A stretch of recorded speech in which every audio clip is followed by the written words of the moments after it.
SRGDS Matriculation News Channel. வணக்கம். இன்றைய திருக்குறள் அதிகாரம் வினைத்திட்பம். வினைத்திட்பம் என்பது ஒருவன் மனத்திட்பம் மற்றைய எல்லாம் பிற. பொருள்: மன உறுதி எனப்படுவது ஒரு செயலை செய்வதற்கேற்ற உறுதியே, மற்ற உறுதியெல்லாம் சிறந்தனவாக. நன்றி. நமஸ்தே. आज का शब्द चोर, टिप, दृश्य, सीन, चट्टान, राग, लहर, वेव, नाव, बोट, मृत्यु, स्टैचू. धन्यवाद. Word of today: squeaky, making a short high sound. Example sentence: she has a very high squeaky voice. வணக்கம். இன்றைய முக்கிய செய்திகள் வாசிப்பது SRGDS மெட்ரிகுலேஷன் பள்ளி மாணவி எஸ் தீபா. திருப்பாவை திருவெம்பாவை தித்திக்கும் மார்கழியில் இதோ உங்களுக்காக. திருப்பாவை பாடல் 8.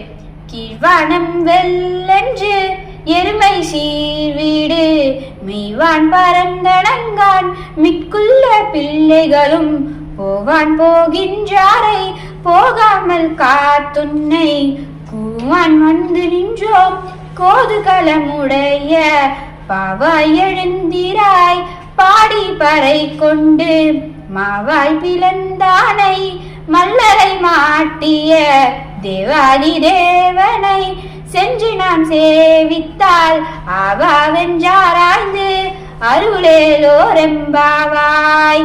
இதன் பொருள்: கிழக்கு வெளுத்துள்ளது, எருமைகள் மேய சென்று விட்டன, மற்ற பெண்களும் சென்று விட்டார்கள். நீ எழுந்து வா, பாடி பறையெடுத்து மாவாய் பிளந்த மலர்களை மடித்த தேவாதி தேவனான கண்ணனை சேவித்து அருள் பெறுவோம் என்பதாகும்.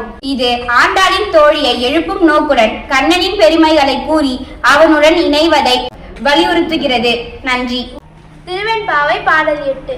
கோழி சிலம்ப சிலம்பும் குறுக்கெங்கும் எழில் இயம்ப இயம்பும் வெண் சங்கெங்கும் கேழில் பரஞ்சோதி கேழில் பரங்கருணை கேழில் விழிப்பொருட்கள் பாடினோம் கேட்டலையோ வாழி ஈதென்ன உறக்கமோ வாழ்த்திரவாய் ஆழியா நன்புடைமை ஆவாரும் இவ்வாறோ ஊழி முதல்வனாய் நின்ற ஒருவனை ஏழை பங்காளனையே பாடேலோ எம்பாவாய். இதன் பொருள்: பார்மக்கள் கேள்வனே, திருப்பார்கடலில் பள்ளி கொண்டவனே, ஆனந்த சயனனே, உன்னை கண்டேனே. உன் திவ்ய ரூபத்தை கண்டதால் என் துன்பங்கள் நீங்கி நான் ஆனந்தத்தில் திளைக்கிறேன் என்பதாகும். நன்றி.